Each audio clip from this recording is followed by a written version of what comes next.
When I was a young girl, life at home could be difficult. There was chaos that I didn't understand and pain that felt much bigger than I was. When things became overwhelming, I would walk down to a creek on our property. It was quiet there and peaceful. At the time, I wouldn't have had the words for it. I don't know if I found hope there. Sometimes I think hope found me. As I sat beside that creek, I began talking to God, not because I was religious, but because I knew the difficulties were bigger than me, and I needed something bigger than those difficulties to hang on to. And I needed a friend and someone to talk to. And over time, something began to grow inside of me. A belief that I could just hold on to something bigger than me. Over time, things could get better. Looking back, I realized that was hope. For me, hope and faith have always been connected, not because faith removed my problems, not because life suddenly became easy, but because faith gave me a place to put my fears, my questions, and my pain. Hope simply whispered, "Keep going. Your story isn't over. I know and there is more ahead. I know that not everyone will share my faith, and that's okay.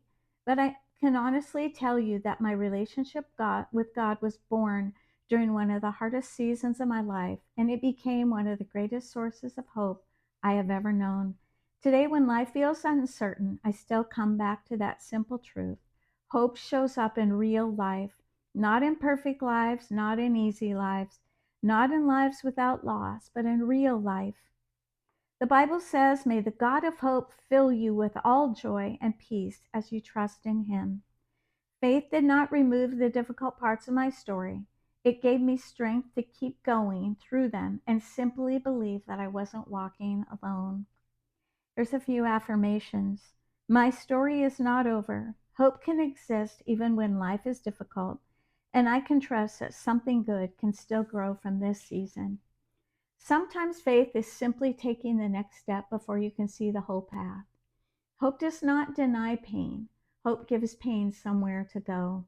And my closing thought, when I was a young girl sitting beside a creek, I thought I was escaping the chaos for a little while.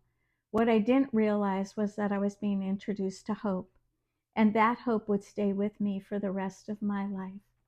I hope you find encouragement in my story. I know some of you will be able to relate to it. And I can tell you that hope has been with me through my whole life. And I feel like I have hope on walking with one hand and faith in the other hand. And that makes my feet solid and secure. Have a wonderful day. I'll see you back Monday for more. Take care.